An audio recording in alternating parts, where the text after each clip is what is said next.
What's up, 444? This is the DFS MVP podcast for week 17. I am your host, Neil Orfield. I'm here with Davis Mattek and Pat Kerrane as usual. We're going to be going game by game through the week 17 main slate on DraftKings and FanDuel. There's one extra game on FanDuel that we'll talk about as well. Before we get into the week 17 slate, though, guys, this is Best Ball Finals week. And you are two of the guys that I listened to the most throughout the offseason, listening to Best Ball podcast. I, of course, used Pat's legendary upside rankings for Best Ball. So, of course, I'm closely aligned with a lot of the same sweats throughout the year that Pat has. And I think Davis, a lot of similar players also. But now everybody's diverging. Like, we only have a few teams remaining. Everybody has like their teams, the players they care about. So I'm curious, how are things going for you guys so far? What do you have? What are you sweating this week? Pretty honestly going very well for me thus far. Have a Lamar team, have is the Lamar Andrews team, have a Kelsey team. Didn't have JSN or DJ Moore or Zach Charbonnet or any of those guys on my teams, and James Conner is going to play on what I think is probably my best team that's in the 100K to first puppy. So basically it can all be forgiven. Basically it can all like Worthy not scoring points until the fantasy playoffs, Mahomes sucking. It can just kind of all be forgiven if the next 72 hours go my way, which is really all you can ask for, I think. That's what they say, right? It only takes one. It only takes one. Pat knows. It's very true. Less well for me. One of the teams I got through has Jalen Hurts, and the other quarterback is Caleb Williams, and I stacked them up. So that's that's not going to go great. That really killed me for some reason. The other team is doing far better. That one's kind of fun. It's got May. It's got Daniels. It's got a Dolphins stack with Tua, Tyreek, Achane, Jonnu, and so it also got Kittle, some decent wide receivers on it. Devontae, big part of why I got there. I got Terry and Daniel stacked up, so that one could be fun. With another Connor, the team I need him to go, and Bucky. So this team's actually like pretty fun. It's in like the mini schnauzer too, so not a high stakes one, but that one is the one I'll be kind of pulling for the most, I think. Nice. Yeah, I mean, that sounds Bucky. I've got Bucky on one team and Rachaad White on the other. Is Rachaad White just toast? Like the fumble, like do we think he's just not going to get any carries this week because of the late game fumble? So that's what Dave Canales has basically said. Oh, really? I missed that. He's been tilting publicly about Rachaad White. But the thing is Bucky is 184 pounds and not a particularly good pass blocker. So like it's a real Roschon Johnson situation where like you might hate him, but he's Rachaad White's 225 pounds and like a totally fine pass catcher. So you just are gonna need him out there sometimes. Yeah. All right. I'm torn because my better team is the one that has Bucky Irving on it. It's the Mini Schnauzer 4. I'm in the Mini Schnauzer 4 and the Pugbutt Superflex are the two teams I got in. I actually had several teams that I really liked last week that I was like, this team could be a contender in the finals, and all those teams got knocked out. So I'm just that was kind of how it went for me. Yeah, it was a brutal week. Although one of them was like I had Nico Collins, so that really wouldn't have done anything for me anyway. He was one player that I was like, oh man, if I can get Nico Collins through, and then he sucked anyway, so didn't really matter. But my Pugbutt Superflex team, that there's only 62 teams in the final, so I'm like, and it's 20,000 first instead of 10,000. So that's the one I'm like, okay, I've got a real chance here just because of the size of the pool, and that's the much worse team that just like I'm relying on Rachaad White. I thought up until 20 minutes ago that maybe Kamani Vidal would be my savior, and now we learn J.K. Dobbins is going to play, so that goes away. So just kind of brutal from that standpoint. I told you before the show that basically everything that has happened is tilting me. Like literally every piece of news is like, oh god, that hurts my team.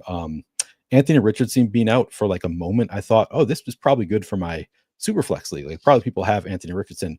Turns out there's way more teams with Joe Flacco than Anthony Richardson. Yeah, so that hurts me. And of course, Josh Downs, a big part of my teams last week. He was on several of my teams. All those teams got knocked out. Now anybody who has him, like good news for any Josh Downs owners. But the one piece of news that I really needed was Terry McLaurin is no longer on the injury report. We just learned before the show, and he's actually the one player I think that's on both of my finals teams. So that's good news, at least. At least have that going for me. Also, sort of ironically, I sucked in everything super flex this year. Like my advance rate was horrible, and that's one of the finals I made. So were you not a Bo Nix guy? I actually was a big Bo Nix guy, but I was also a draft for quarterbacks and spent a lot of draft capital on them guy. And I think that's something I probably didn't have to this year because the late round guys smash, like Darnold smash, Baker smash, Nick smash, Daniel smash. And the mid-range quarterbacks were actually terrible. Like, could you have had a worse strategy than taking Kirk Cousins and Aaron Rodgers and Superflex? Yeah. Like you would have just gotten killed. And I did that. Yeah. So that's exactly what happened. But ultimately, like yesterday, the 6-3 snooze fest, as Charles notes, was I did not have many players in that game. However, but then I look at so I'm not going through every lineup. I just went to Diablo's ranking of like here's the ownership in Best Ball Mania. I'm like, this is probably like a good indication of who made it to the finals. Actually, not that many players. Like even JSN was only like 11 or 12% owned. I was kind of surprised at how little that game like was represented. He just has not spiked in half PPR. JSN. He's been like very fine, but like the game you would think of like, oh my god, dude, I had JSN on DraftKings and he smashed, and then you look at his underdog points and you're like, he got 14 points. You know, you're like, great, good point, good job, buddy. like Xavier Worthy, I think other than the one JSN Super Smash game, Worthy's 3 best games would be better than JSN's like 2 through 5 games, just because of touchdowns. No, you're right. That's totally why he's not more represented. And now everybody has Brian Thomas. That's kind of did you guys have Brian Thomas? I have Brian Thomas. Yeah, I've been Brian Thomas on one. Yeah, I also have him on one, I believe.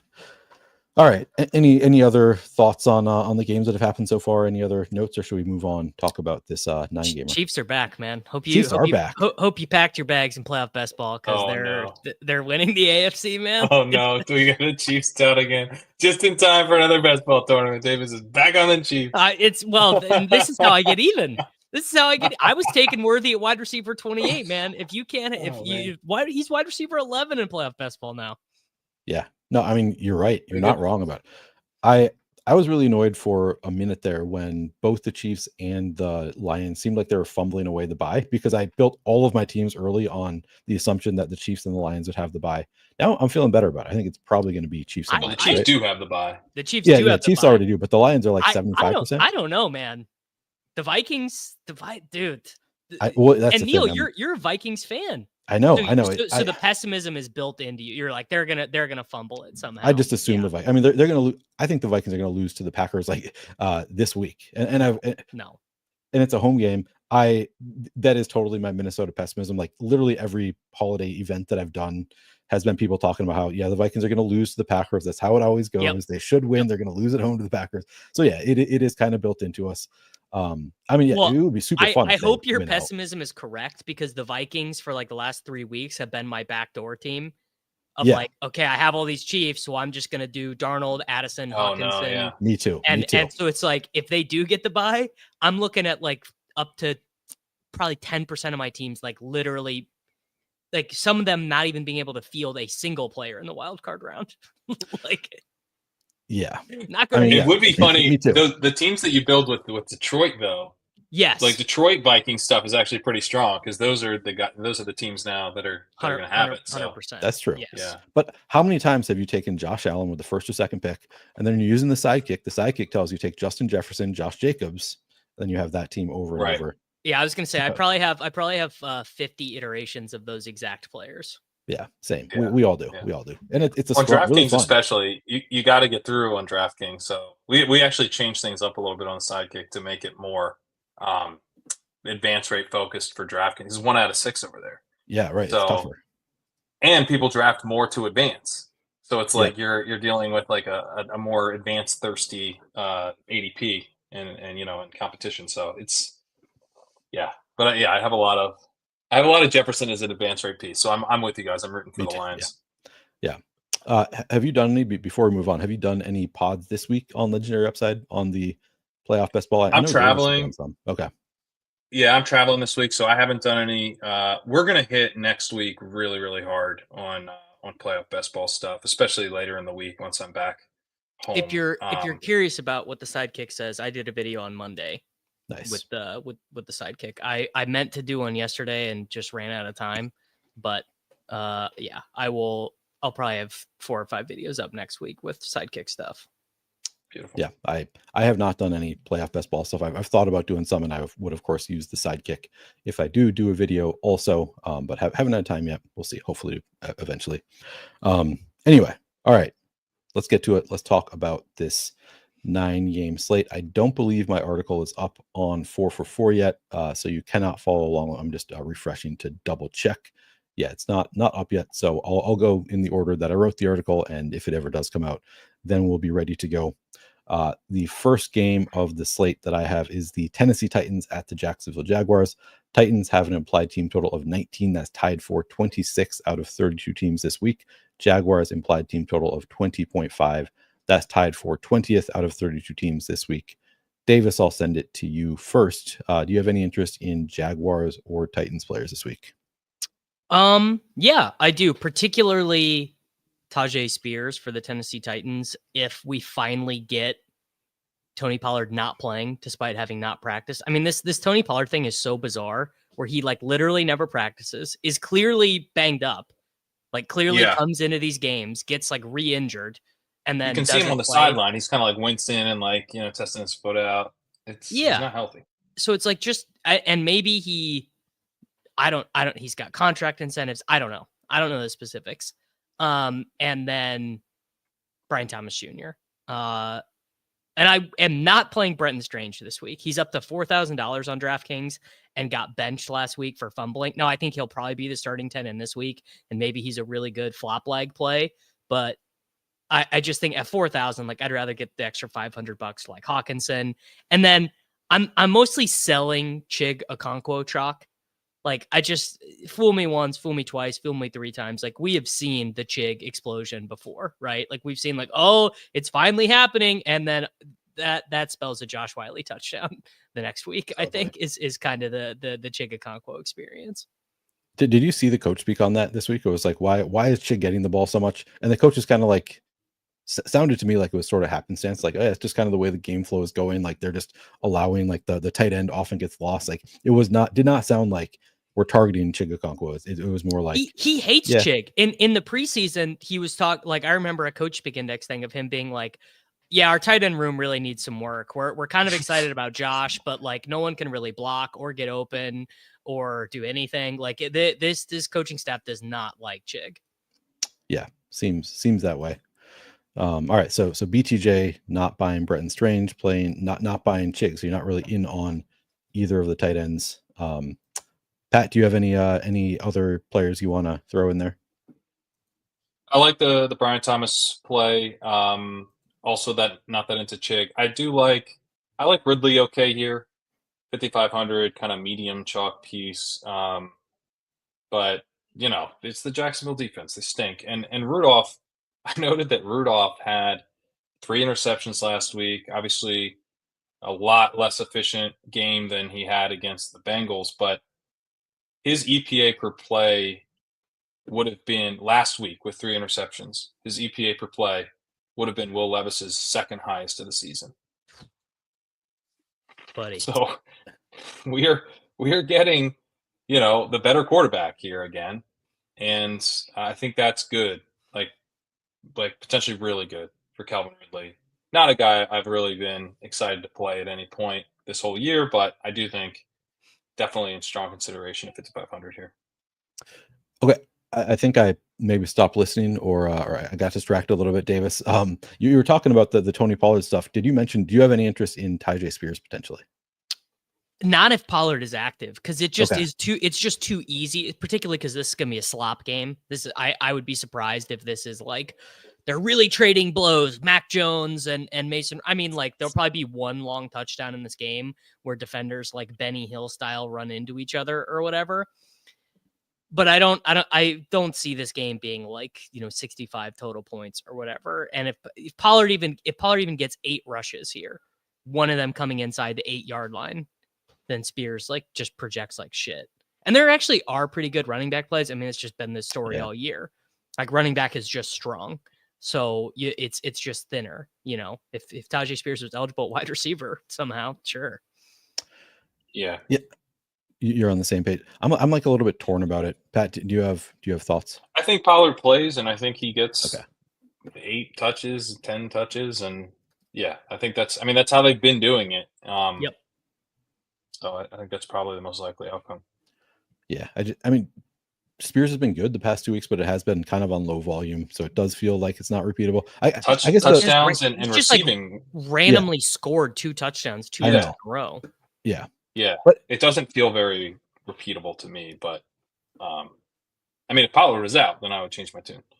I think the only reason that I still like him, kind of like thinking about it, is the matchup. Just like the Jaguars, I don't know, anybody can beat the Jaguars, so it sort of feels like if he's going to get the PPR and then he has a great matchup, it seems more likely he can break one off. But yeah, I hear you. It's maybe a little bit of a thin play unless Pollard is out, which I think Pollard seems like he missed one more day of practice this week than last week. Maybe I'm wrong about that. We have a comment noting that he wasn't at practice, but he hasn't been at practice for like weeks now. Like he doesn't practice. He like literally has not practiced in 6 weeks. I looked at his Roto World page the other day. He has not gotten a full practice in like since the sun started going down early. Okay.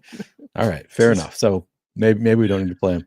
And a couple people noting in chat that Tony Pollard has incentives, like he needs like 2 more touchdowns and or 80 yards for like potentially, I think people were saying in my Discord like $450,000 potentially if he hits both of those. So Pollard has a really weird contract. He has it written in there. He doesn't have to practice once daylight savings time ends.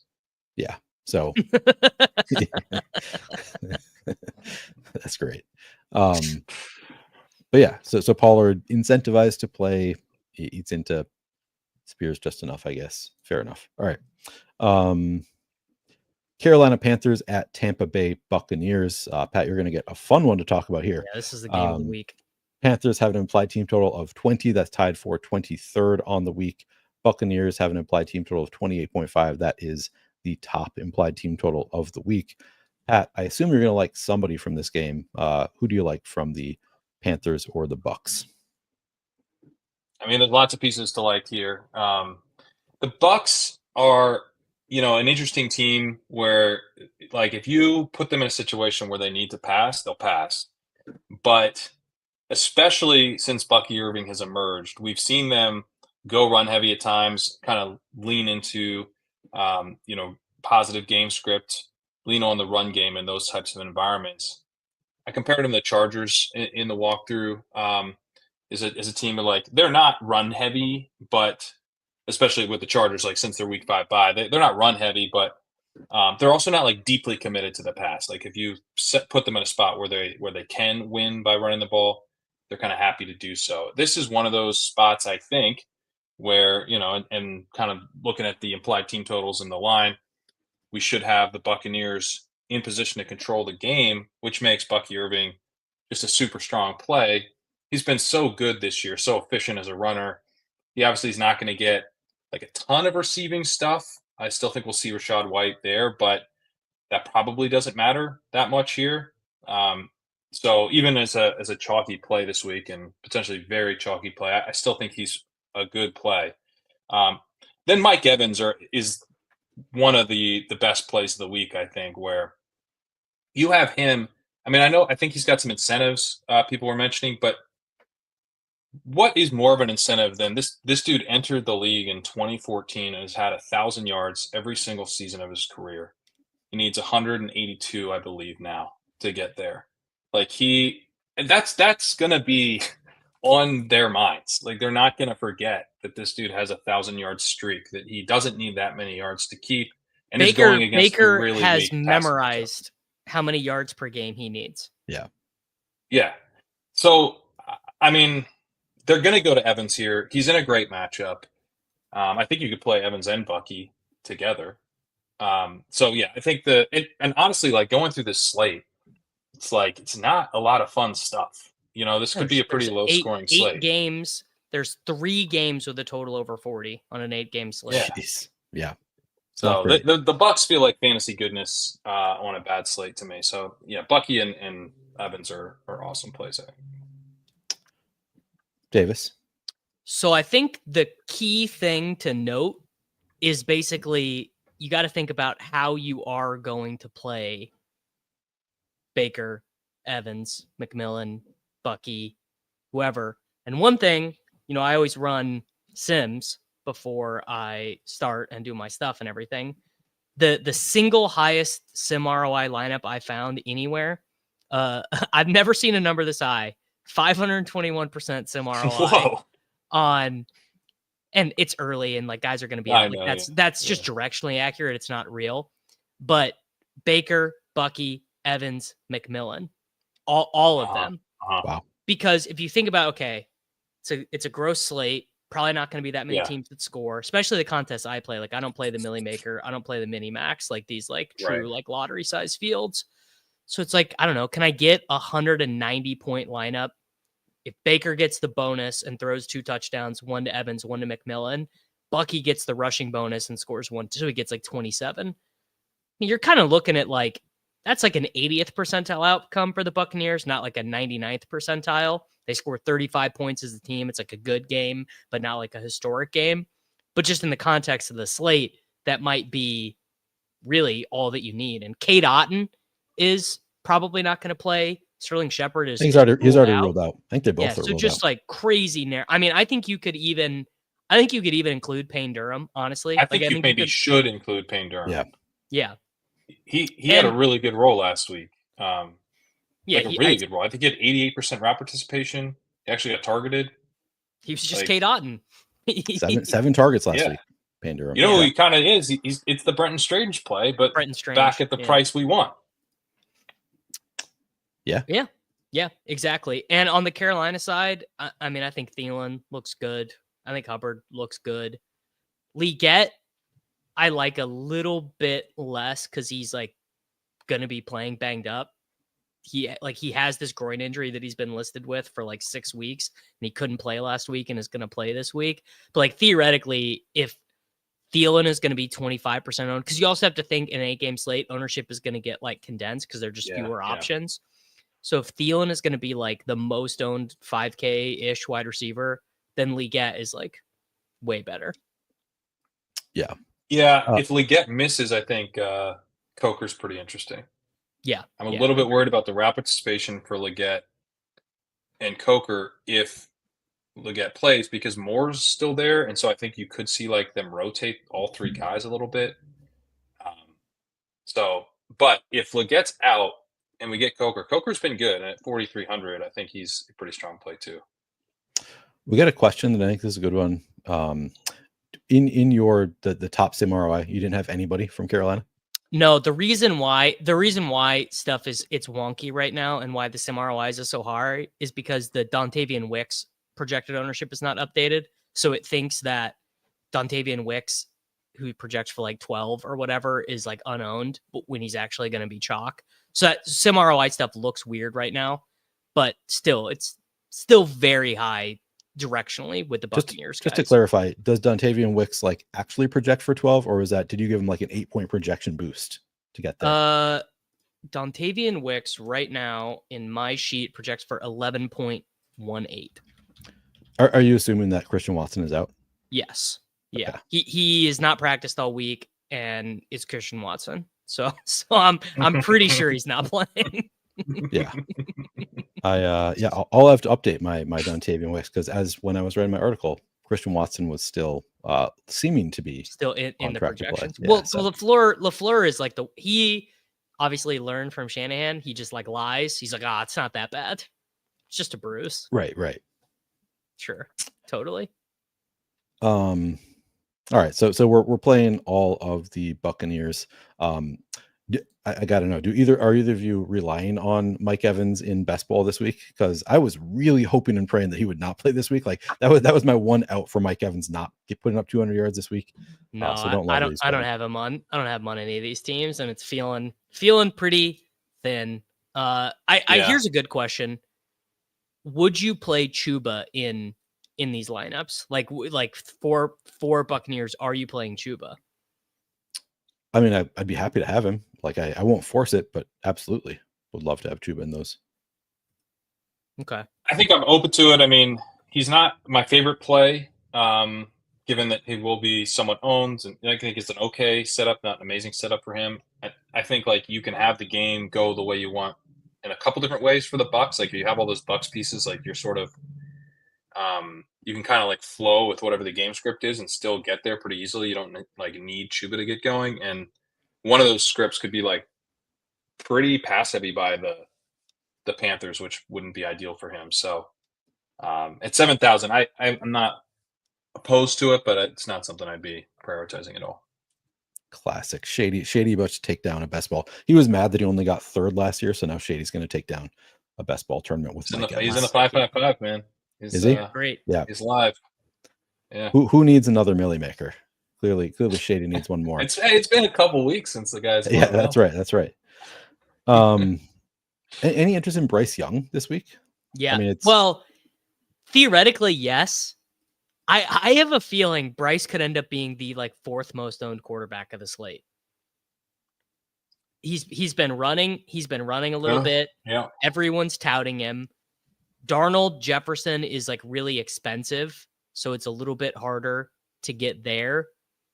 I think like let's say Richardson gets ruled out. Mm-hmm. How owned can Bryce Young get? I think he can get pretty owned. I feel like Richardson like 5%. Go ahead. Sorry. I was just say like maybe ownership goes more toward Joe Flacco in that case, though. Like maybe Joe Flacco becomes kind of chalky. It's just not as good of a game, though. It's not as it's the Giants. You know, it's like everyone. Yeah, it's like, the Giants. Yeah, it's just a shitty game. True. At 5%, I think he's a pretty good play, but at like 10%, it's like it's fine, and at like 15%, I'm like not even really looking at him. So, yeah. If ownership goes there, if he's steamy, I'm not going to third in the NFL in scramble rate the last month. Bryce Young. He's playing his game now. He's doing Bryce Young stuff. He's playing his game. All right, so we'll have to wait and see, I guess, where the ownership lands on Bryce Young. But yeah, I agree. I'd probably lean no. What are you hoping for? What do you just are like? Okay, Bryce Young gets me 22. What does Thielen get? What does Jatavian Sanders get? What does Tommy Tremble get? You know, I don't know. Maybe it's fine. I think it's fine. Like it's a short slate, so like you don't necessarily like it's possible none of these quarterbacks put up 30. So like maybe 22 from Bryce Young is great in that case, and maybe allows you to pay up for both Bucky Irving and Mike Evans. I don't know. It's playable, but I hear you. Not a huge priority. And we talked about it. I think it was before the show when I asked you guys what you thought about Rachaad White this week, and I wrote him up as like a in a 150 set, maybe include some Rachaad White just in case like he's the running back who scores 2 touchdowns. But do you think that the coaches just hate him so much right now that it's just not going to happen? It's like even when they do hate him, Baker throws him the ball, so it's like they don't have any control over that, you know, especially with Shepard out. So it's like we saw remember when Evans was out.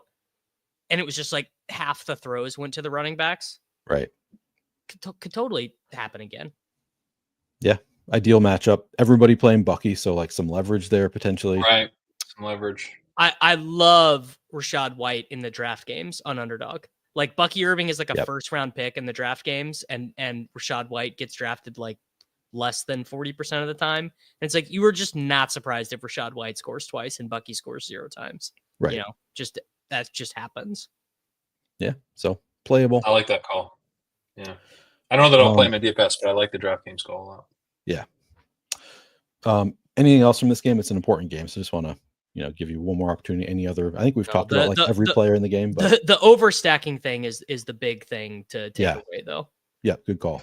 I am a little surprised that Durham is not going to be like big chalk.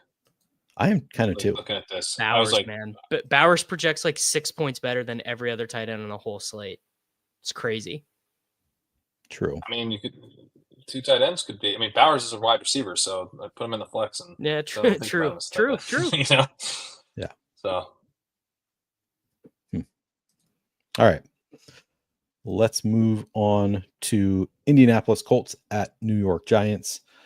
Colts have an implied team total of 24. I don't know if this has changed since Anthony Richardson became more questionable, I think. But that was really tied for 9th out of 32 teams. Giants implied team total of 16.5. That is 30th out of 32 teams. Davis, who, if anybody, do you have interested in on the Colts or the Giants? Taylor. If Flacco does start, you definitely want to have Downs. Like, the value's just kind of thin this week, and Michael Pittman Jr., like, I don't know if it's the back injury or what, but he's not even like getting RPO scam targets anymore. It's just like, he's never been that good. He's never Downs been is that really good. good, man. Yeah, Downs. That's the problem. Downs is better. And when Mitchell is on the field, it's like the quarterbacks can't help themselves because they just see an open wide receiver and they don't have time to process that he's going to do something stupid once the ball gets there. Won't throw it no matter what. But so it's just like, it's like, what do you do as Joe Flacco? You're like, well, this guy's open. What am I going to do? Not throw it to him? Cause he's going to like, it's like, so Mitchell gets some of those targets that used to go to Pittman. So I think I would just jam Downs, and I'm not playing any Giant, even on an 8-game terrible slate. Like, Tracy scored a touchdown last week and got like 11. Like, Neighbors got 1 billion targets and got 13.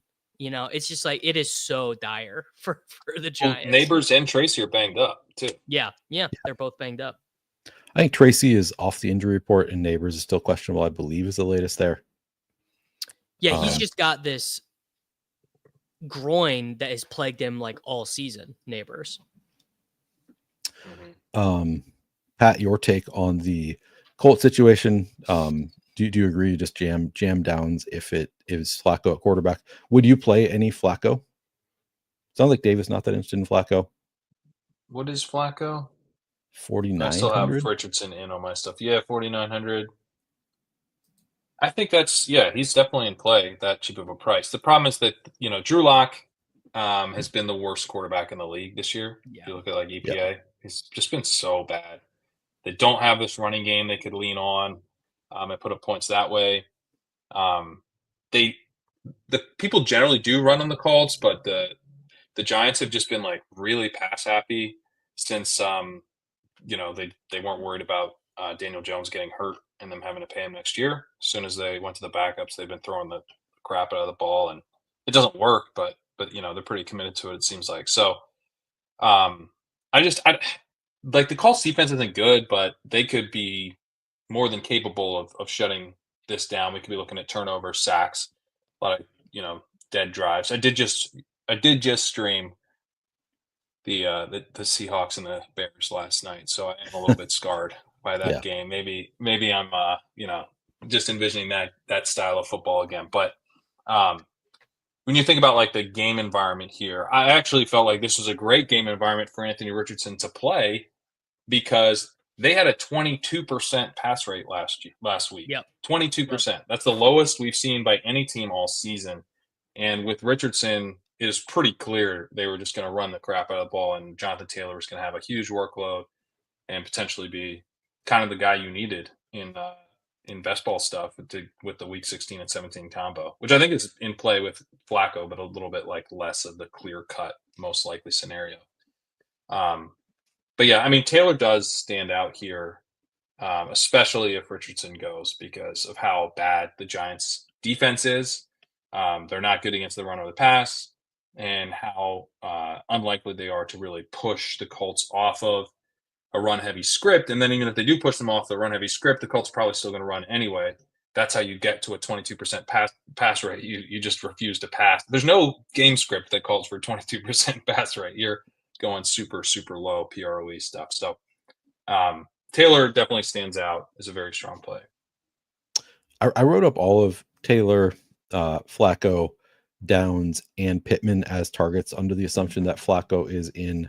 I don't know. You guys are scaring me off it a little bit. At least the Pittman part. I'm not actually that enthusiastic about Pittman. Probably should have put him as a MME play only anyway. But Downs. So we're all on the same page. Downs is going to look awesome if Flacco is at quarterback. Taylor looks pretty good, I think, regardless. I think Flacco would be in play just because it's a short, gross slate. Like, he's 4,900. We know Flacco can sling it. He hasn't been that good this year. He's only put up 15.5 fantasy points in starts. The The concern I would have about Flacco is if you're playing him in fantasy, what you want is you literally want like 49 passing attempts. Yeah. And I don't know if that can happen here. Yeah. I think that's a good note. Downs, though, I mean, Downs has just been so good. And Downs, regardless, yes. Yeah. He's been such a target earner. In first read target rate, he's in the 97th percentile, and he has a 29% targets per out run, which is 98th percentile. Also 97th percentile in open score. So it's like, it's all telling, he's a huge part of the game plan. He gets open, draws targets in addition to having them kind of schemed up for him. Just a really good receiver. I wrote up in 4 games with Flacco as a starting quarterback. Josh Downs has 40 targets on just 69.6% route participation. So targeted a ton while he's out there. Michael Pittman has been in for 3 games with Flacco as a starter, just 16 targets. So yeah, the target's not really there for Pittman relative to Downs. Downs looks awesome. I think I have some interest in Malik Neighbors just because he's been targeted 57 times over his past 5 games. Like he's just volume. Yeah, the volume is still there. He still like fails pretty regularly with these quarterbacks being so bad. But he hit 2-3 weeks ago. He had a big game. I don't know. I think he's still he's 6,600. The price is okay. The volume is good enough that he's somebody that I will play some of. If Neighbors misses, or even if he's just kind of banged up, do either you guys have interest in Wandale at 4,400? I need him in our dynasty final in the auction league. I would 19 points from Wandale would hit like crazy. So I'll take it. Wouldn't it be was it Darius Slayton that took week over 17 last year? Yes. No. The when Malik Neighbors missed time earlier this year, was it Slayton that took over and like suddenly was targeted 12 times a game? Yeah. Slayton will be in that kind of like faux Neighbors role, but Wandale saw 14 targets last week. So, he's going to – sorry, that's Neighbors. He saw 12 targets last week. They both had 7 receptions. We should probably mention the guy who scored 40 fantasy points last week and is projected for, I believe, the most points of any skill position player this week. Nope, the 3rd most. Jonathan Taylor. I did a whole thing on Taylor. he did do a whole thing on Taylor. Well, we should. I guess we should answer it this way. He's been mentioned. Jonathan Taylor or Saquon Barkley. You could probably only play one. So in the context of what you're doing with actual lineups this week, and you definitely you really are not going to be able to play Taylor and Jefferson in the same lineup. How do you feel about him in that context? Saquon for me, I think. Just the matchup with the Cowboys, a little bit too juicy. Trying to set records, no hurts. They're just going to just run it every time. And the Eagles do actually need to win. Theoretically, if they lose out, which is obviously very unlikely, the Commanders can pass them for the division. But if they win this game, they can rest everyone next week. Yeah, I like Saquon better as well. Another thing where it's like it's not lost on them what's happening. This is historic now. So Eric Dickerson said, "I hope he doesn't break my record," which I really like that. I hate when these dudes are magnanimous. Like, no, you don't want this guy to break your record. Like, be a dick.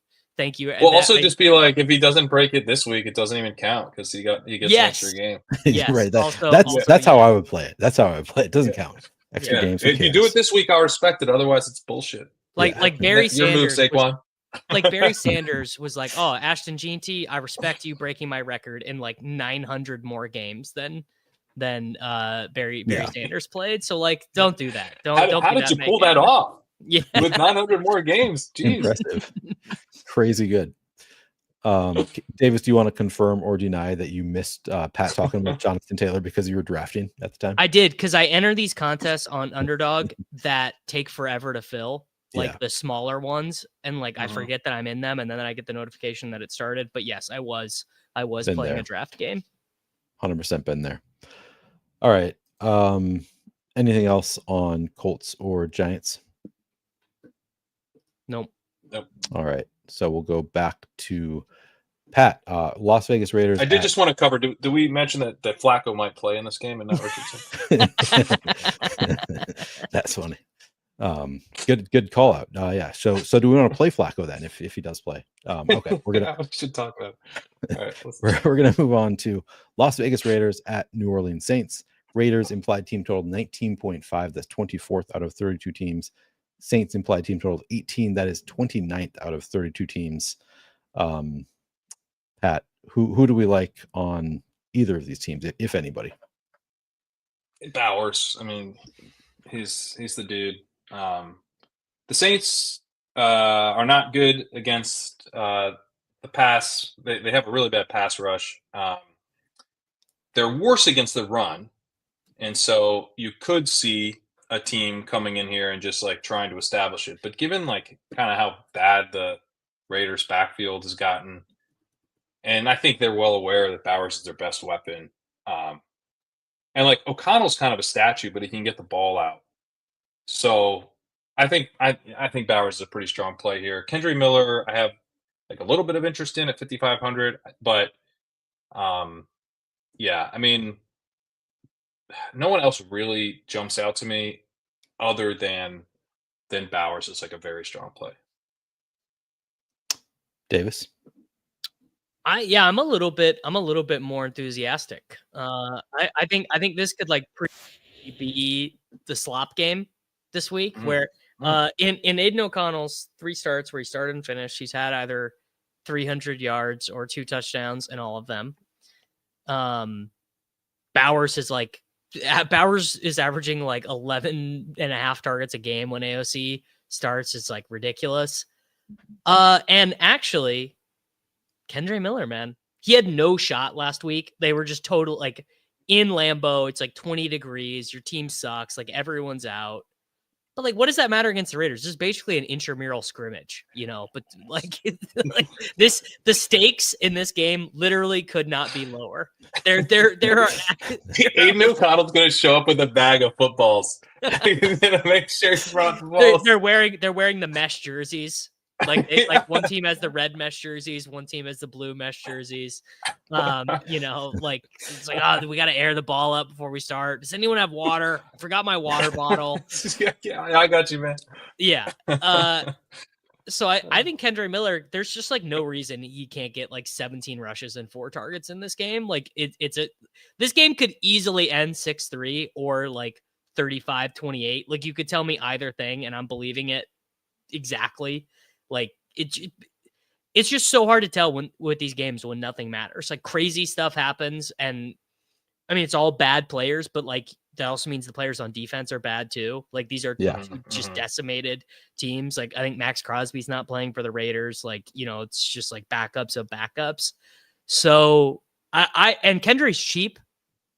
It's like kind of hard to find a $5,500 running back who might get 20 touches. And if you really want to be wackadoodle, I mean, Madison is the early down running back for the Raiders, and Abdullah is the passing down back. So sure, when they're getting spun, Abdullah will be in there. But Madison is going to get, you know, 19 of the least efficient rushes you've ever seen in your life this week, basically. So I'm kind of interested in that. What about the other side of it? The Jordan Mims was the showdown hero this week. It's just, I think that was just because they were getting pumped. I don't know. I don't know Pat's read on that, but I think couldn't they get pumped again this week? Like, don't you think that's certainly possible? I mean, they were 14.5 point dogs last week, and they're favored this week. Fair. So I think if it's bad for the Saints, it's like it's their own doing. Like it's because Rattler's just so bad. Yeah. You know, like I don't like. It's not like the Raiders are going to come. Most likely just like put it on them and they're like in garbage time. It's probably because they were like ineffective for 2 quarters. They get down that way. That sounds right. Yeah, I kind of like the optimism. I think O'Connell, like I wrote it up and was like, yeah, like the thing about it's, I don't know if this is like karma or what, but it is kind of ironic because I spent all of last summer talking about how Desmond Ridder and Sam Howell were bad best ball picks because they weren't going to be playing in week 15, 16, and 17. And then they, got benched. But they played this week 15. they played this week 15 and cost me some advance rate, or was it 16? Whatever it was, they screwed me. The Brock Bowers, Ritter so bad. just completely tanking Bauer's value, and then JSN's value getting tanked by Howell. But O'Connell, I think, really, he's like a huge improvement over Ritter, because he will keep the wheels on. Like, he's not amazing, but it's just some semi-competence. I think we can count on here. So yeah, I could see this game being kind of fun. I know nobody wants to hear about my best ball bags, but I just have to say one of my final teams has Aiden O'Connell and Brock Bowers. I would love nothing more than this team. It's the Pugwet Superflex. I am shockingly in this 62-person final.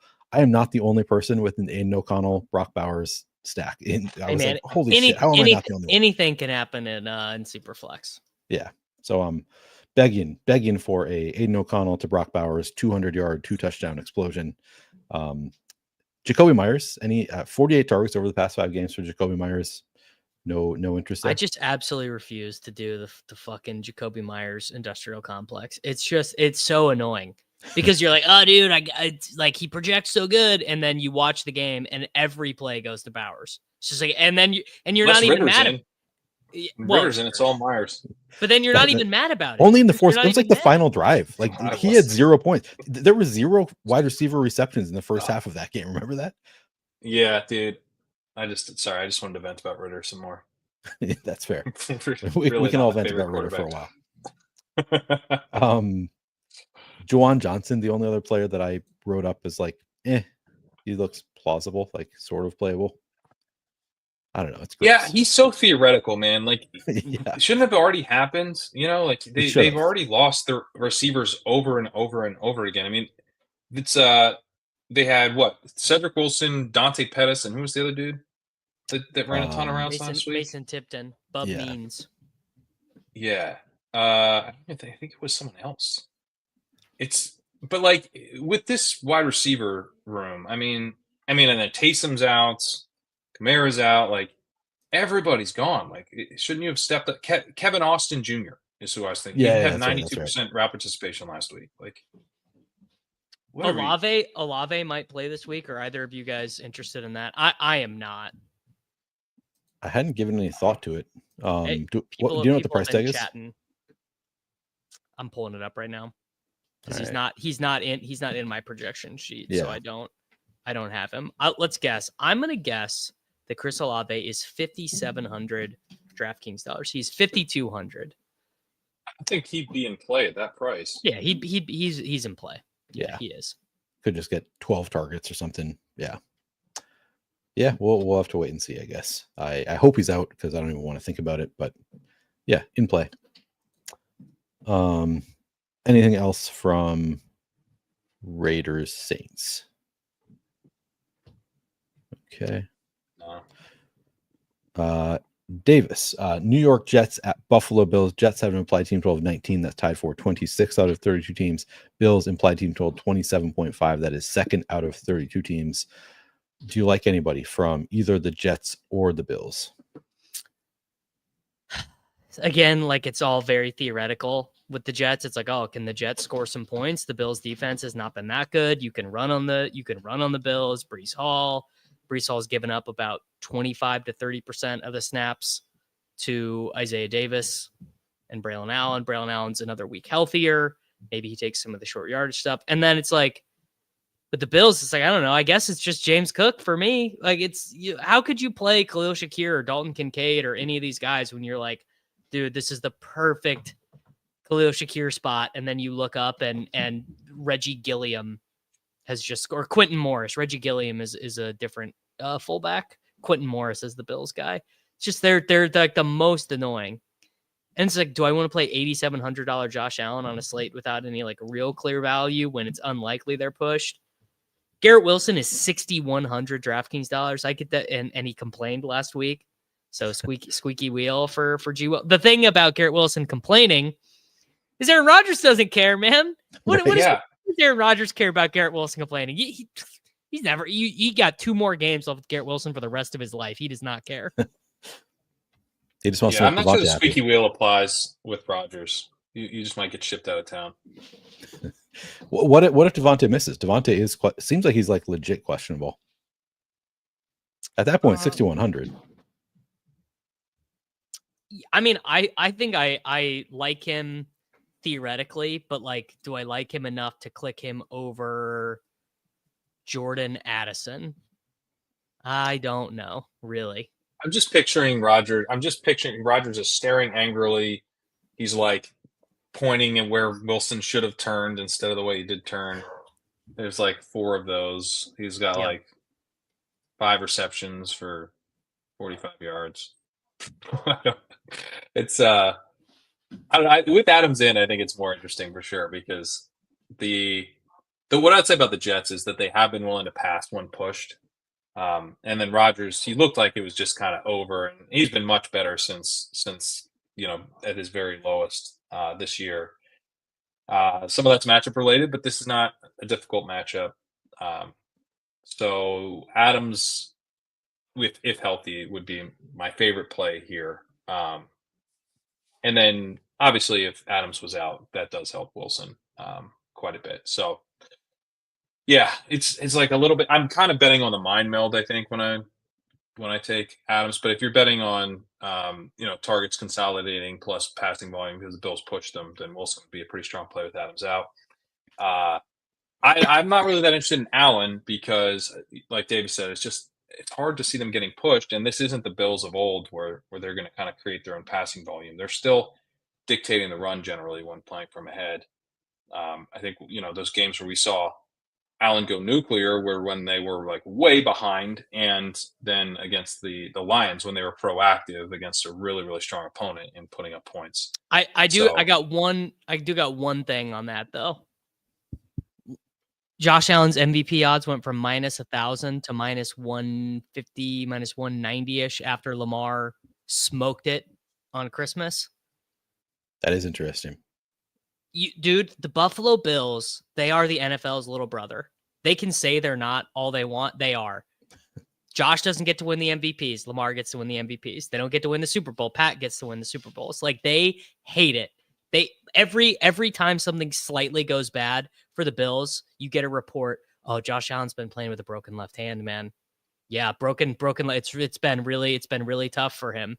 The Bills fans are such. This is actually true.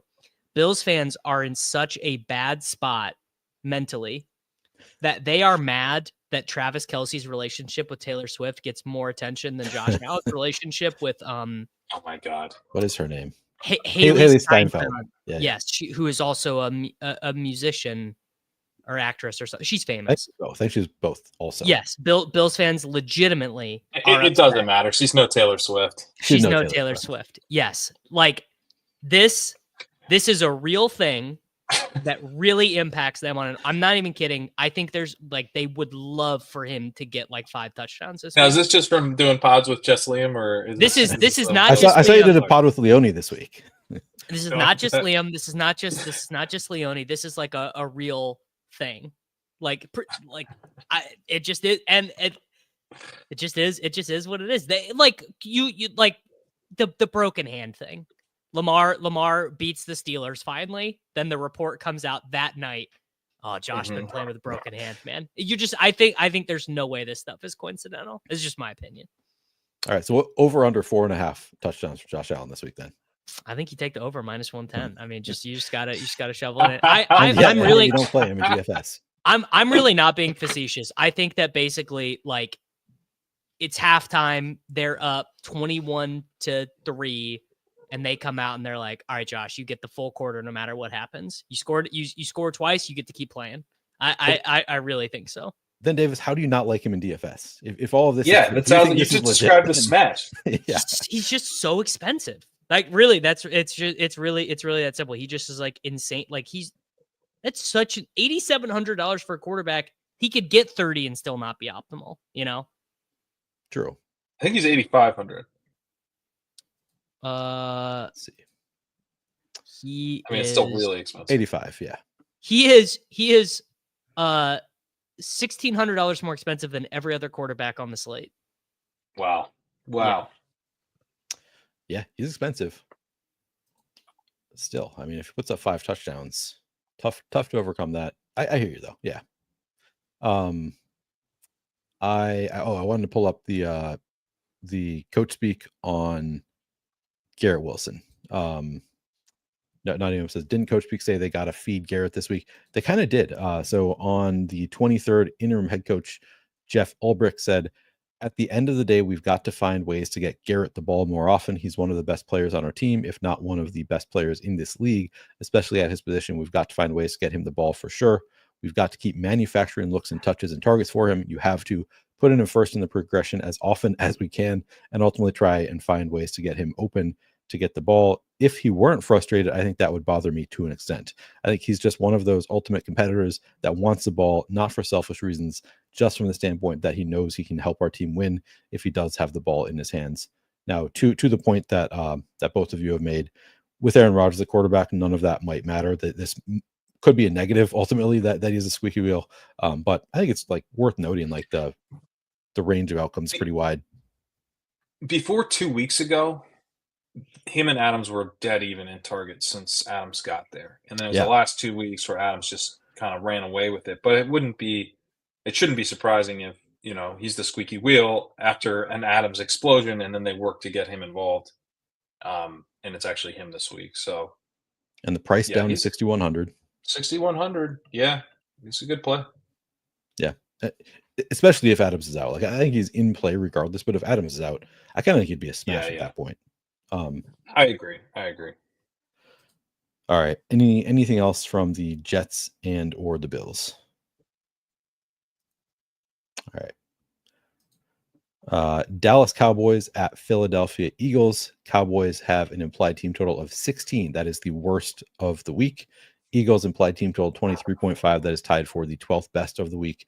No Jalen Hurts in this one. Pat, do you like anybody on? Well, we talked about Saquon a little bit already, but you can go into that more if you want to. Anybody else you like on the Eagles and or the Cowboys?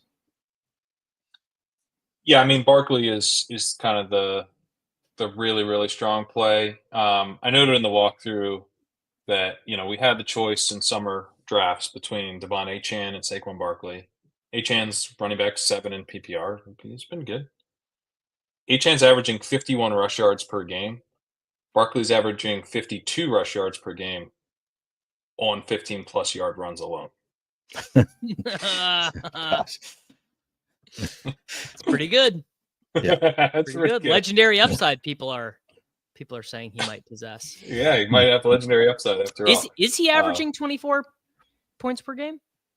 He's at 22.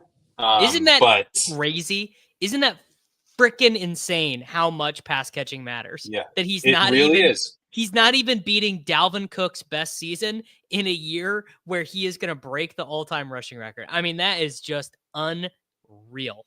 Loses some touchdowns to Hurts. Yeah. I mean,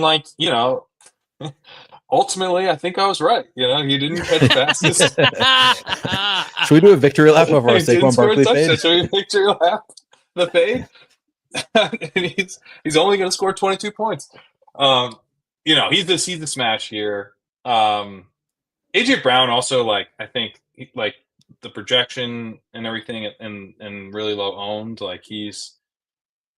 he kind of looks like a strong play to me, but I will say I'll fully admit Pickett is on my list of that quarterback class is basically just I can't stand that whole quarterback class, and I really have trouble with Pickett supporting a guy that I'm gonna pay $700-800 for. So no, dude, Kerrane, this is I respect you. Ball. You couldn't be more wrong about this. For fantasy football. Talk me into it. For fantasy football, not for real football, not for winning games, but for an imaginary game where we want the ball to land in AJ Brown's hands, you would not close rather have Kenny Pickett than AJ Brown.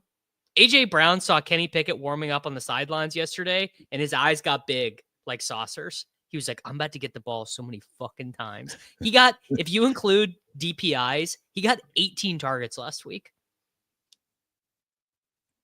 Pretty good. Yeah. Pretty good. I would note that that's a game they lost, and they're going to be very unlikely to lose to the Cowboys, even with Pickett. This is a real wind horse situation. Why did they lose that game, Pat? Yeah, true. Pickett's inefficiency keeps him in it. Pickett's inefficiency is like, that's another reason. Jalen Hurts doesn't throw these terrible interceptions. He just scrambles. He just runs for 4 yards. Kenny Pickett is just like, here you go. Take it. So Land. Even in that game, they had a 54% pass rate. We haven't seen a 55% pass rate or higher from the Eagles since September. They're going. Yeah, I know. They're going against a huge run funnel, a terrible run defense. They're going to lean on Barkley. And like Pickett, he does suck. So I get, maybe the game speeds up because he actually lets the Cowboys in this game and it starts being competitive. There's definitely upside for Brown, but it still makes me nauseous. You did not. I got no less nauseous after your bull case. I do see the upside. I was trying to find the Jacob Sanderson. Go ahead. It's just all you need is like the Cowboys get one first half touchdown. Just one.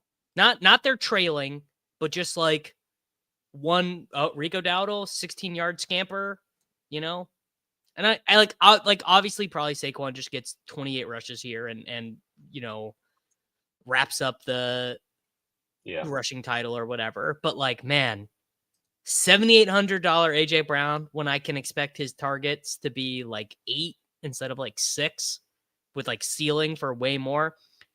Kenny Pickett, I think he only dropped back 26 times last week. He targeted Barkley once. He targeted Gainwell once.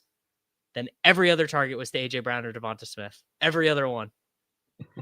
Kenny Pickett knows you. Let me tell you this: AJ Brown, he was not wishing Jalen Hurts a speedy recovery, bro. He was saying, you take a week off, brother. You rest up. You rest up. I've been looking for. I thought it was a Jacob Sanderson tweet about like Hurts's Brown's target share with Kenny Pickett last week was like 70-something% or 80 something ridiculous like that. I can't find the tweet, so it might not have been Jacob. It was 60% if you don't include the DPIs, and even higher if you do. Yeah. So I don't know. It also like they can feel less confident if they get up 17 points and they have Kenny Pickett instead of Jalen Hurts. You're not quite as confident that like you have this in the bag. So I kind of agree that like Pickett throwing the ball maybe not the worst thing for AJ Brown. It makes sense. Davis, have fun enjoying. Have fun playing Philly Malik Neighbors. I'm gonna play the guy about to break the rushing title. Philly Malik Neighbors is literally exactly it. Philly Malik Neighbors, 100%, but with Barkley. Yeah. It's tough. It's not an easy play. I will say, like, I had a friend today lamenting having AJ Brown on his fantasy roster, and he was like thinking about sitting him for some like trash play, and I was thinking like that's a horrible idea. You want AJ Brown.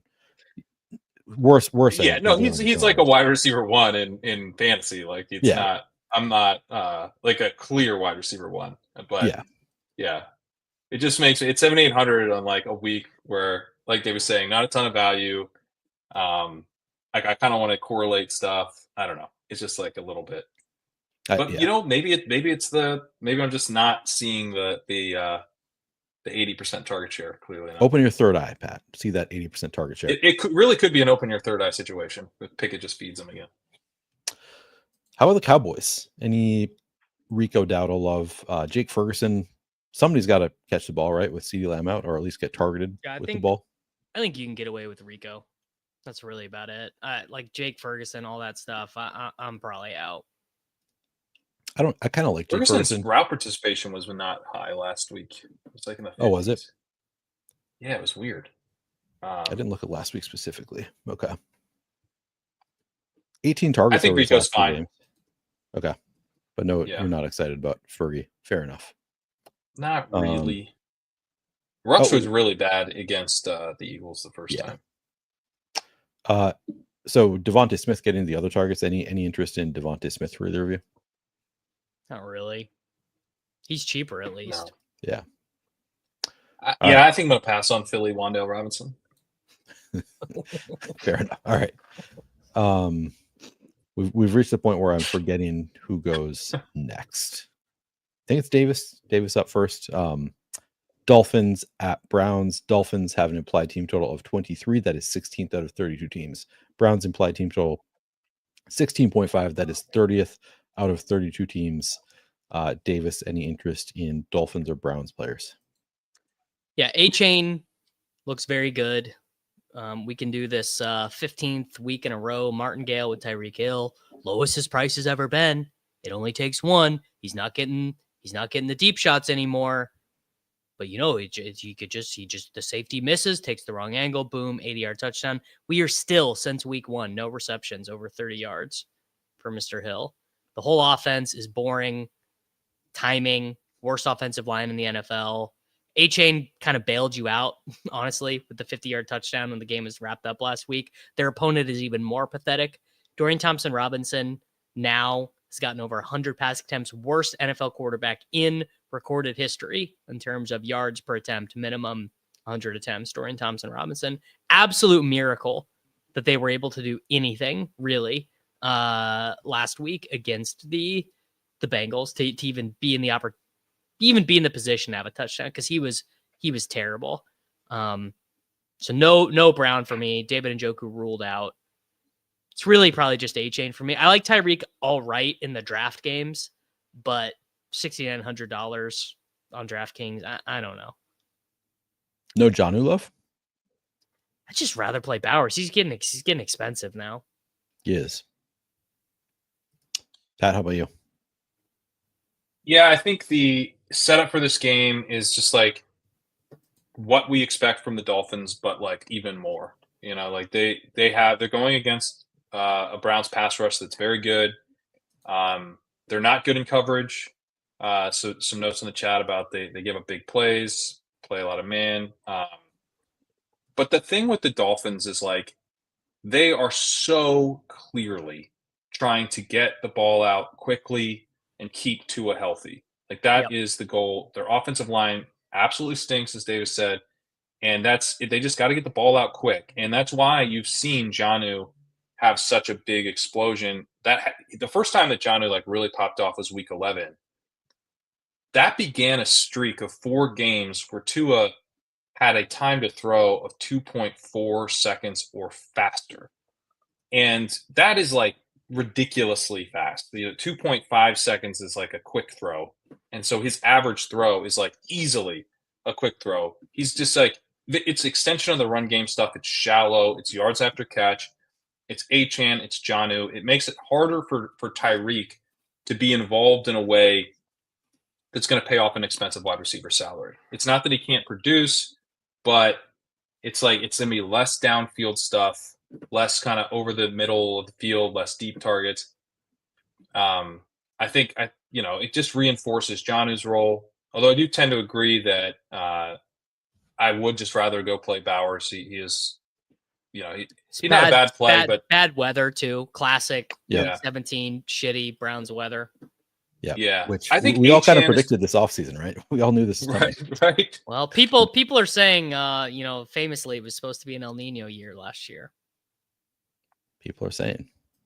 Achane is a pretty strong play, I think. I know he's going to be popular, but he's definitely someone I'm going to be considering. You get a floor with Achane, and then the Browns have not been good against the run. Teams have run against them all year. He's still really fast. He's been efficient as a receiver. So, the rushing efficiency has been pretty disappointing on the whole, but like maybe he's kind of more DeAndre Swift, but he actually catches. It's like what we wanted DeAndre Swift to be is what he ultimately turned into, as opposed to what we wanted him to be, which would have been, like a true, absolute superstar. But still, I mean, DeAndre Swift with a passing role in a good matchup is pretty interesting. Yeah, that is fairly interesting. Roth's weather report was brought up, so I'll just let you know. Roth is expecting some sort of rain is fairly likely. He says winds around 15 mile per hour sustained with gusts to 30 miles per hour. So that's pretty serious winds here. So probably not expecting much from the passing games, but obviously you can still get there with the running backs. Does wind even impact the Dolphins passing game? Can wind honestly, impact? maybe not. Can wind impact a ball that travels 7 yards in the air? We Right. did this, by the way, like 3-4 weeks ago when they had the Packers and the cold, and we heard you can't play the Dolphins to do bad in the cold. Not anymore because they throw it like 2 yards. So Yeah. like, it really doesn't matter. Like if you're playing, it would be another reason why Tyreek. Now, if Tyreek has no ownership, I think he'd be like an interesting large field play to me. He's not like as expensive as a player with his talent should be. But generally, I would play this through Achane more specifically this week. But Jonnu, if he wasn't so expensive, would be a really strong play too. So it's just like the elements don't really bother me because I'm most likely to play it through the running back. Yeah. Interesting question here. I did not realize that apparently Raheem Mostert is only 5,000 on FanDuel. So like because of the price tag, I didn't even write him up, so I didn't look at his stats from last week. I think the week prior he had sort of seen a little bit of an increase in usage. I don't know if that held last week, but maybe that's kind of interesting in a bad weather game. Like maybe they run it quite a bit, and he's only 5,000. Feels like you don't play the 32-year-old in bad weather. It'd be more likely like Jalen Wright. Maybe. I don't know. The thing is on FanDuel, you lose so many points in projection when you waste a running back slot on a guy who sucks. Good point. Yeah. It's a little bit tough to play. Okay. I was going to look it up, but I don't think he's that involved. No, like Jerome Ford, any interest there? Like Jerome Ford checkdowns? No. I mean, they had Deontay Foreman fumble at the goal line, and so you know Ford is probably like maybe that won't matter this week, but I could see them leaning on Ford and not messing around so much with Foreman. All right. Let's very exciting. Let's move on. Green Bay Packers at Minnesota Vikings. Packers have an applied team total of 25. That's tied for the 8th best of the week. Vikings implied team total of 23.5. That is tied for the 12th best of the week. Disrespectful that the Packers are favored in Minnesota against the Vikings who are leading them. But that is what we have here. Going back to Pat. Pat, do you like anybody on the Vikings or the Packers this week? This feels like the other, if the Panthers Bucks game is the exciting game, this is kind of the other exciting game, I think, where 100%. you haven't in the Packers, you have a team that it's been like very run heavy. And they, obviously they were really run heavy when they had Malik Willis, but they've been like almost as run heavy without Willis as with him, which has been frustrating because Jordan Love's really good. But they love to lean on Josh Jacobs. And when I say like run heavy, we're talking about like they had a 39% pass rate against 49ers, 48% against the Seahawks 2 weeks ago, 47% against the Saints. So just like really leaning on the run. The Vikings have a good defense, which obviously is not great for the Packers, and they're good against the run and the pass. So in that sense, it's a bad matchup. But we could really see them pushed here. Obviously, that's what we saw the first time they played. They had to go into like true comeback mode, and we got a lot of pass volume. But, hopefully what I'm hoping this will turn into is like a really kind of back and forth game where both teams are pushing each other. I do think that given the makeup of both teams, playing it from the Vikings side is more interesting because I trust the Vikings to be aggressive and to not need to be pushed all that much to lean into a competitive script. I think Jefferson's a really strong play. I think Addison's a really strong play. I think Darnold is a strong play. Obviously, stacking them makes a lot of sense. And then it's kind of more about how I want to play it with Packers coming back. But Josh Jacobs, I think, is a really good play here. And then the Packers receivers, I think, are all in play. All three guys, assuming Watson's out, I think, are in play. I probably a little less interested in Kraft, but at 3,900, I think he's fine too. So yeah, it would be my favorite play is probably the Vikings, stacking up Vikings with Darnold. Davis, how about you? No, I mean I like the Darnold doubles and everything, but the only game that Mr. Love has thrown for over 300 yards this year Minnesota Vikings. Now that was the game he came back from the knee injury. Clearly was awful. Remember that awful pick six he threw? He's like about to Orlovsky out of his own end zone and threw a pick six instead. Yeah. So I don't think that's going to happen, but this is like a super important game for both teams. The Packers are at 6 straight games with fewer than 30 dropbacks. That's crazy. They're 31st in the NFL in dropback rate. So like that's all feeding into the pricing.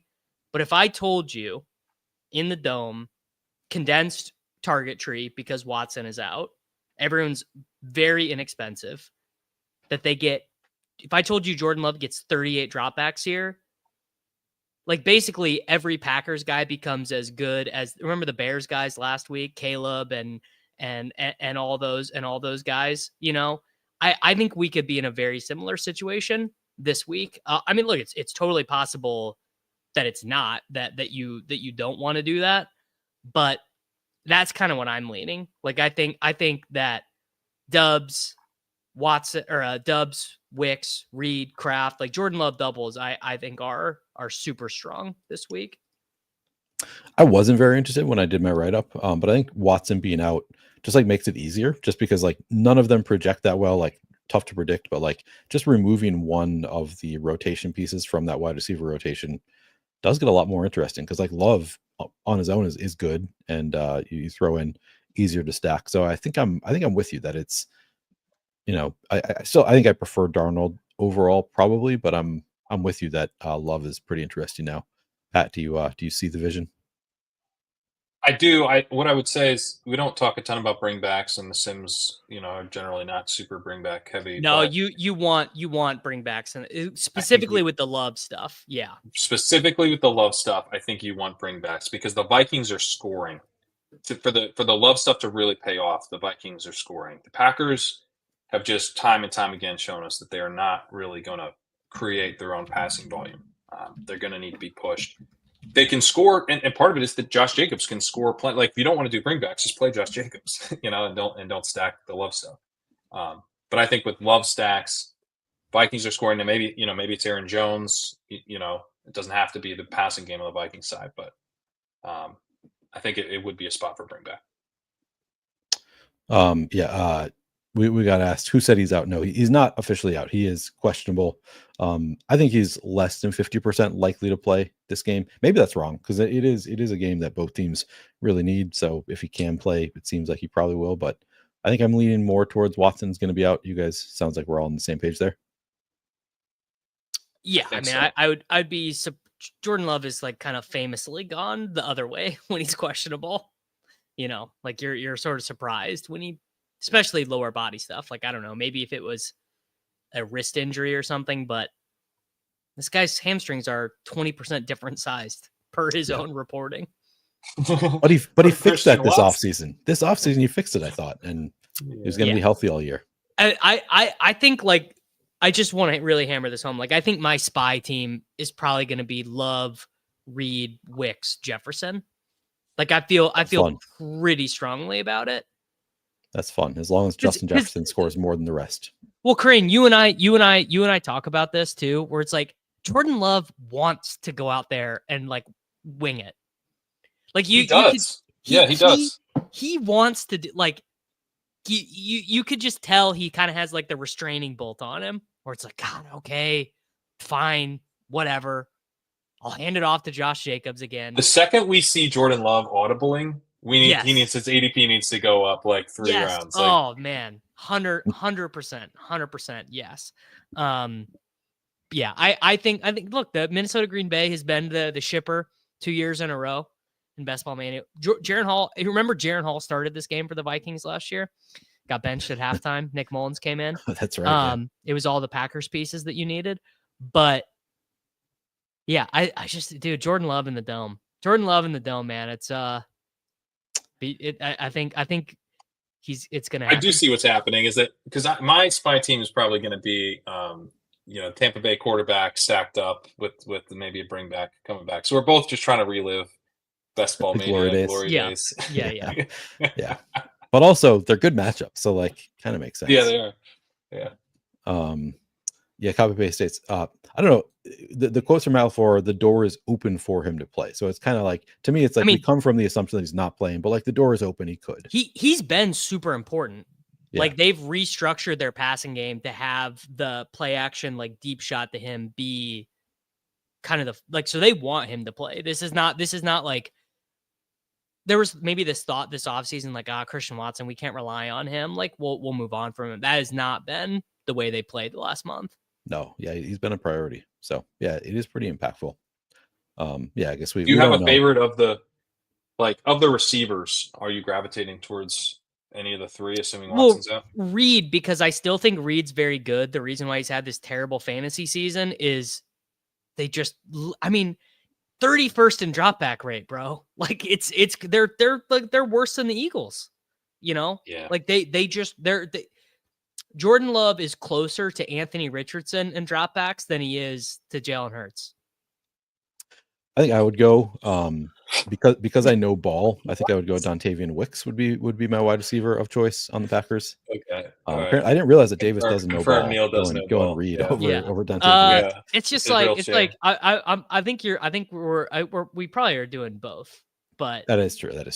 But Reed like Wicks, a good Wicks game is 2 receptions for 16 yards and 2 touchdowns. A good Jordan Reed game is like 6 for 112 and 2. It's just like they're different that way. Yeah, true. And maybe a carry for Reed. Maybe a carry, yeah. All right. Anything else on this Vikings Packers game?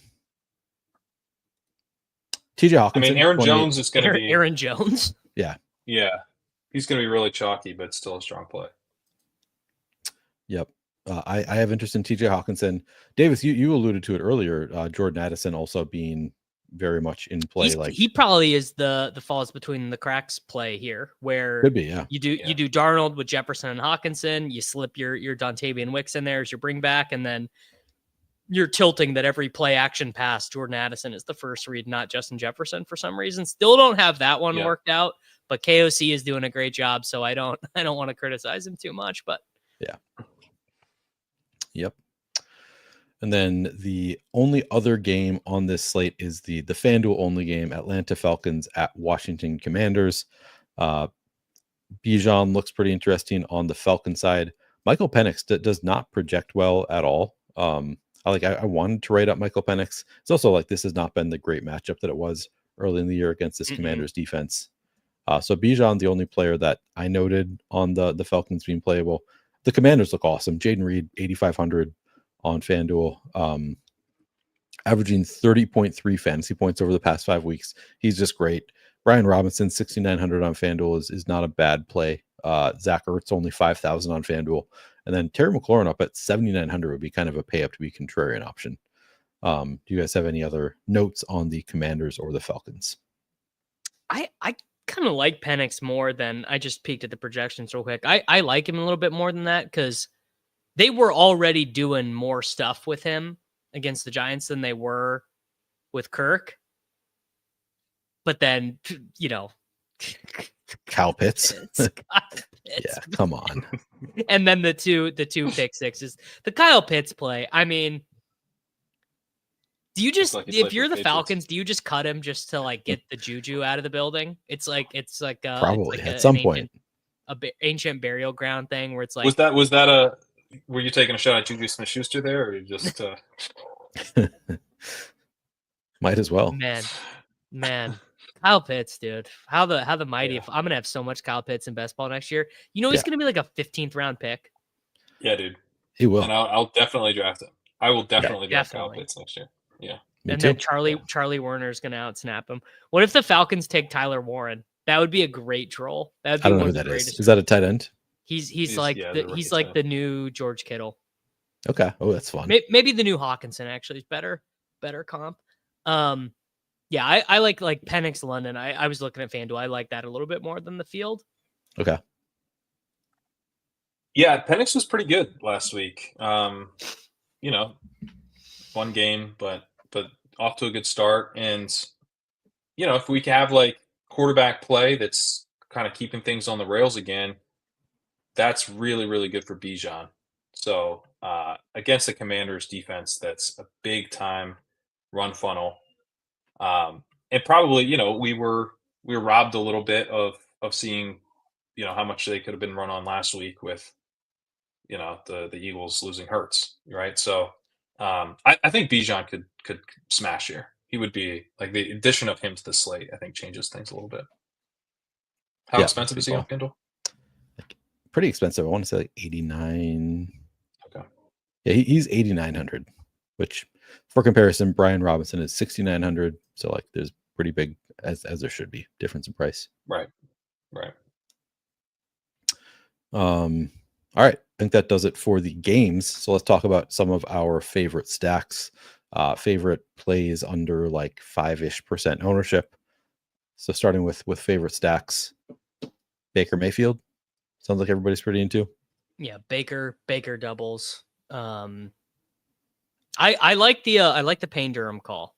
I think the Payne Durham is a good little differentiator, a way to save some salary, not a particularly value-full slate. And it's not like Cade Otton's good, No, that was never the thesis of Cade Otton. Cade Otton used to be Payne Durham. Yeah, right. He only was just in this role. So, yeah, I think it's a fun one. Baker's probably my favorite stack. I think Young though from the other side, like I'm open to that. I like the Darnold stuff too.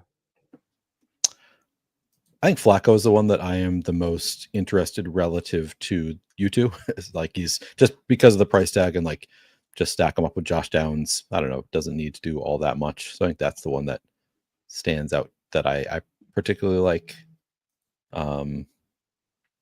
Yeah. Davis, so you talked up AJ Brown. Would you play Pickett with him?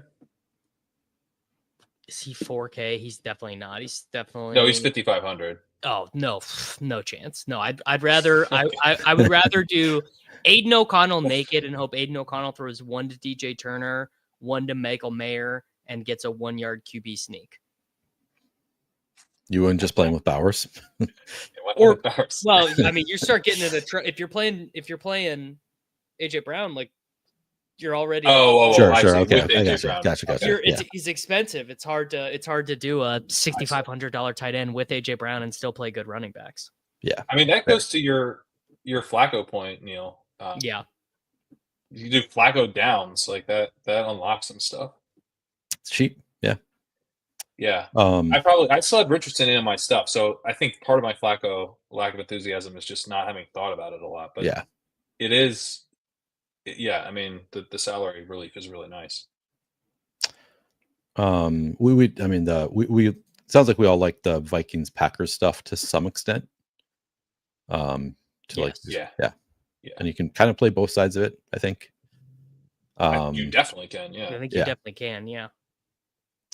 One of the that I think is sort of interesting is I think I'm maybe on an island here and I'm not that enthusiastic about it, but Mason Rudolph, just like against the Jaguars, stack him up with Calvin Ridley, hope for the best. It's I'm just not saying no to anything because like, dude, it's just a terrible slate. It's a terrible slate. Yeah. That does feel like what's going to win the Millie Maker actually is Mason Rudolph. And Calvin Ridley, doesn't it? It does kind of feel like that. No, but it's like how Michael Penix won the Millie last week with 6 points. It's like this guy played Mason Rudolph and Chigakonkwo. They combined for 13, and he won the Millie Maker. Turns out that's all we needed. Yeah, you're right. Chig has to be on it. Yeah, right. Yeah, it is one of those slates. What about like low owned plays under 5% or so? I think I'm calling my shot with Kendre Miller. I would call. It just feels like, okay, if Derek Carr was playing and the Saints were like loosely in playoff contention, like they had 7 wins right now and they were in this spot, and let's say Alvin Kamara had 80 yards and a touchdown the last time he played, and they lose to the Packers in this alternate reality, but like they look awful. Isn't Kendre Miller like 57% owned here by all the idiot slappies that play on DraftKings who've been doing nothing but tweeting about how Dennis Allen has been unfair to Kendre Miller for the last 2 years? Yeah. I mean, he seems like he's just extremely game script dependent based on a 1-game sample size. It was like they used him a lot in the first half. They get down. They're like, nope, you can't do this. Now we're going to Jordan Mims. So I don't hate that. Rashad White would be my version, I think, of Kendre Miller, just from a like He's really low owned in a great matchup. If the coaches give him an opportunity, he should be able to do relatively well here. So I think Rachaad White's sort of interesting to me at low ownership. I would say Jonathan Taylor, especially if there starts to be like Flacco stuff and people are kind of thinking about the Colts from the passing game side a little bit more. This is why he's a millionaire and I'm not. I go Kendre Miller and he says maybe the guy who got 40 last week actually is a good play again. Is he that low owned? I'm trying to find him. He's like 10%. Yeah. And I think it drops if okay. Yeah. I mean, plus it seems like, enthusiasm. It's easier to tell yourself the story on Saquon, obviously. He's chasing records.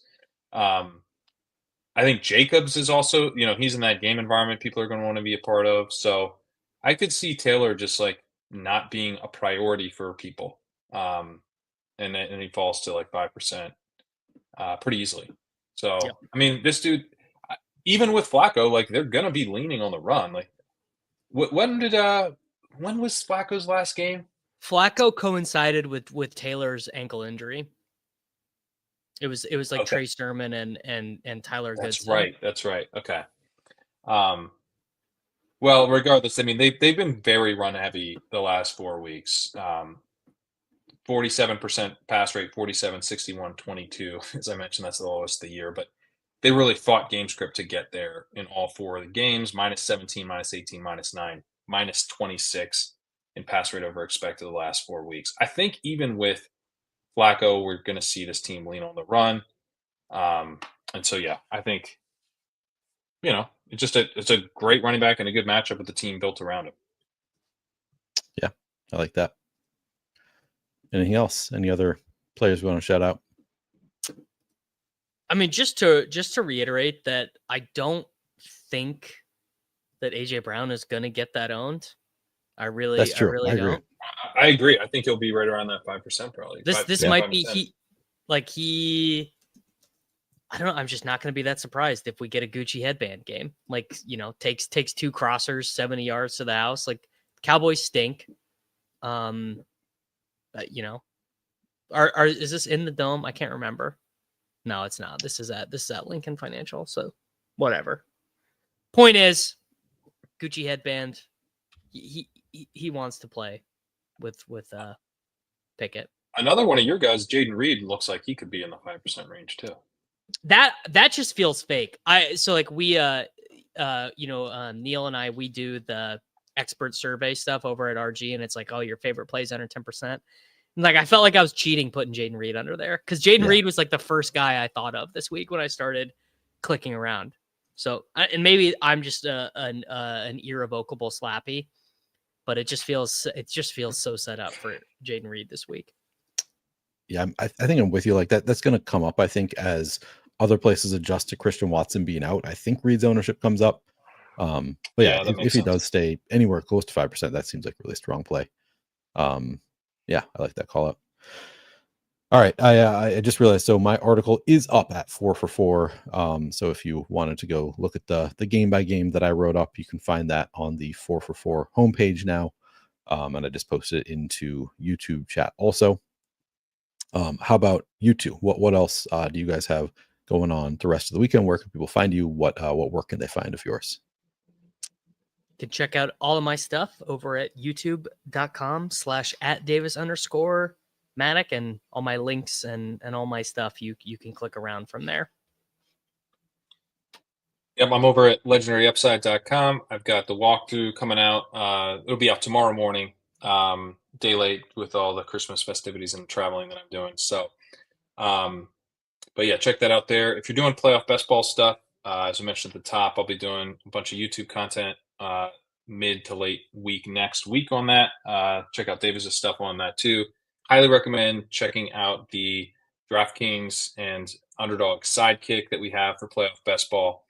You can check that out at legendaryupside.com/sidekick. Read about that there, but dynamic rankings for playoff best ball, quite helpful as you're putting these teams together. Yes, it's a must for very helpful for people if you're new to playoff basketball and you don't really know what you're doing. Highly recommend getting the Sidekick to guide you that way. All right, Davis Mattek on the socials, Pat Kerrane on the socials. I'm Player Q DFS on the socials. we will be back next Friday for the week 18. At least I think we will. I guess we'll have to talk about that. But I think we're going to be back next week for a breakdown of the week 18 slate to do this one final time this year. Appreciate you all hanging out with us throughout the year and today. Thanks, and we will catch you next week.